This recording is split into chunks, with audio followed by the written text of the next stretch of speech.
Here are the basics of polar coordinates. First, the definition. The polar coordinates r comma theta of a point in the coordinate plane. Okay, so r comma theta is a point, right? Normally you think of points as, say, 3 over 2 up. Those are called rectangular coordinates, but a point r theta can describe a point that is a distance of r from the origin. So we're concerned here about the distance here. You should think of radius, right, when you think the letter r for that distance. And it forms an angle of theta between the positive x-axis and the line passing through the origin and the point. So that's really the picture that you should think of for a polar coordinate. So let's do some examples, okay? The radius is going to be 2, so we might do a circle for 1, a circle for length 2, and the angle is pi thirds. So we might think, there's my point. How about this one?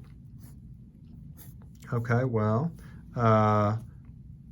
1, 2, 3, 4, 5.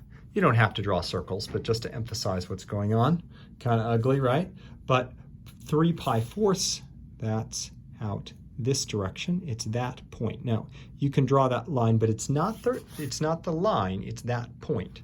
Okay, well, what about this one? So that's that picture. What if we had 5? Okay, so it's still on that, but it's negative 5 pi fourths. So you start here, you go negative, which is clockwise. This is negative pi. Oh, it's the exact same point. And that brings us to the first of our 2 important points. Polar coordinates are not unique. Okay, so whereas in rectangular coordinates, if I say the point 3 comma 2, you know that that point represents 1 and only 1 point. And that's true over here. This represents 1 and only 1 point. But you also know any other point, if this isn't equal to 3 and this isn't equal to 2, it's going to be a different point. Here, this represents 1 and only 1 point, but this point is represented by 2 different things over there. And what's even crazier is you could really represent it infinitely many ways. Let's just, for fun, let's add 2 pi to that. So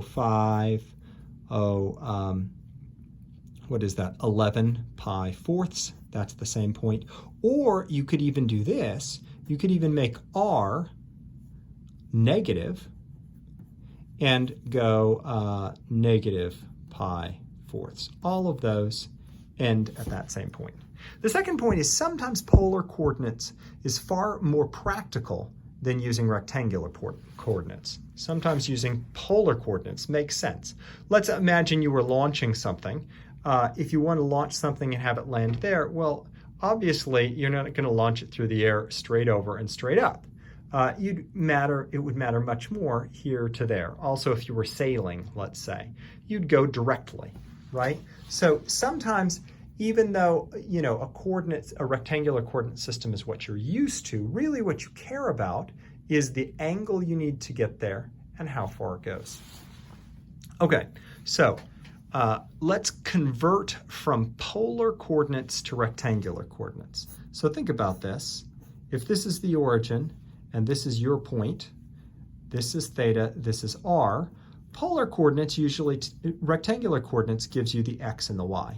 So let's think about that. How would you take the r and the theta and get x? Well, what relates the adjacent side and the hypotenuse to theta? Well, it turns out that cosine of theta is going to equal x over theta, x over r. So what's x going to be?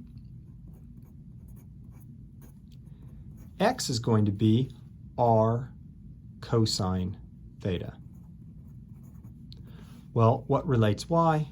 You probably guessed it already. Sine relates the opposite and the adjacent sides. So that's y over r. So, don't know why I just drew that. What's y equal to? Y, multiplying both sides by r. Y is equal to r sine theta.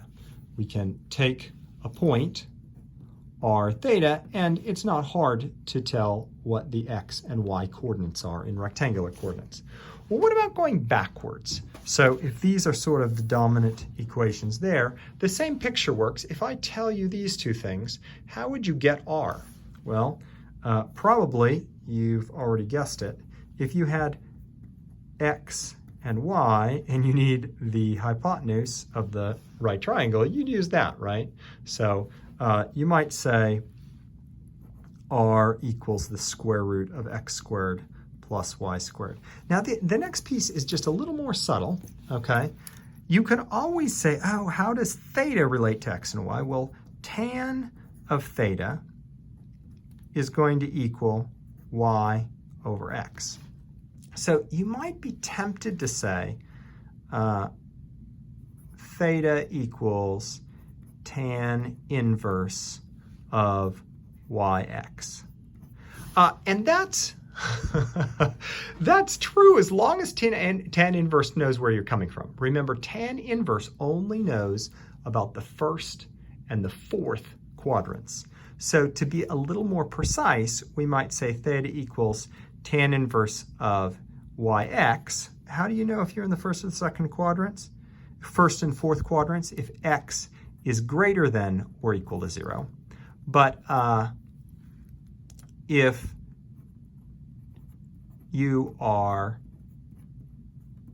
if x is less than 0, then you're in the second or third quadrants, right? I'm pointing to this picture and think about these two quadrants.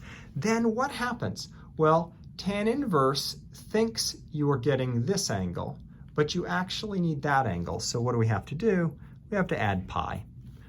So if x is less than 0. So you can write it down formally like this, or you can just remember it.